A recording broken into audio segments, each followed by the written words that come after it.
Amang mahal, narito po ang aking pangalan ng kaibigan. Dito sa lupa nito ang aking pangalan, Cesar Maninay. Nakuwawa na, mapasalamat po rin ako sa iyo, Master. Ako isang pinili mo dito sa limutan ako. Hindi sunod-sunod. May natano ako sa kanang balikat ng aking babae. Hindi sunod-sunod yun. Ama ko,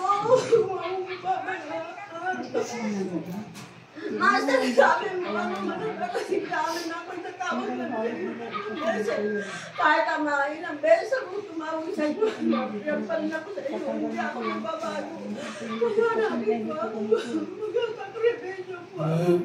Papasan po ako sa iyong rol na pinasan mo hanggang ngayon. Kaya Ama, tulungan mo ako. Tulungan mo aking kahilingan, matubal mo ganap sa aking katawan. Amang banal, narito pa ako, mag-recruit ako sa iyo. Maglakad pa akong papunta sa iyong pinagpako ng cross. Ama, tulungan mo ako. Yung may ano yan, ina.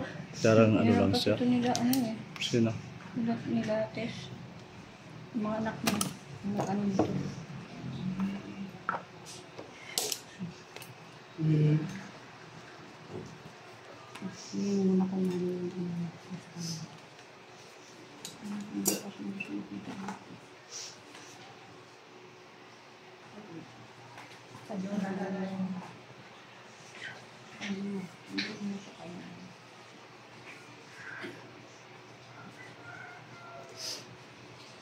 Banal, narito po. Ang binika mo sa ibabaw ng krus na bato. Nung ikaw po ay nakabayubay doon sa bundok Golgotha sa Calvary. Ay narito po ang iyong binika sa panlima. Ako'y nauhaw. Ako ay nauhaw sa isang binika po. Ang kahulugan o ang ibig sabihin, hindi tubig ang hiningi ko, kundi pagkalinga at pagmamahal ng buong sanlibutan. Hindi pagmamahal ang binigay, kundi Hanggang kapatid. at maasim ang suka.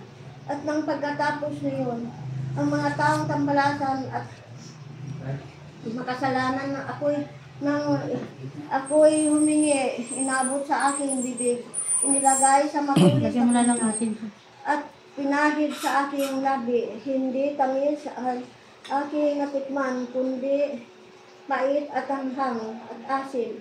Hindi pa nasya ng mga taong tampalasan sa aking katawan. Tinarak sa aking tagiliran ang matulis na pulman. Yun ang aking pinagdaanan sa ibabaw ng krus sa bato.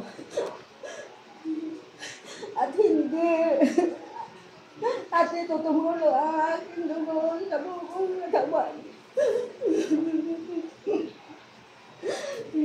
Buong katawan ng aking katawan ay tinarak na aking sa aking dibdib. Ang matulis na bunal, ang aking hinihiling, kung sinama ko na ako'y nauhaw, binigay, hindi tubig, kundi isang suka ng may hapdo at sili. Hindi tubig ang kailangan ko, kundi pagbabago at pagmamahal ng taong manda. Kaya ito ang aking pinagdaanan.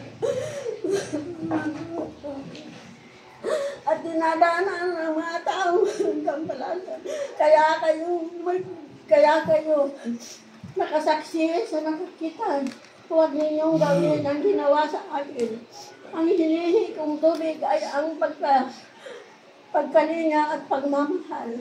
Nandito ako ang inusigahan at patuloy na nahihirapan at natutuyo ang buo kong katawan. Dito ang pangkat ng mga taong kasalanan. Kaya dito sinabi ko na ako ay nauhaw. Hindi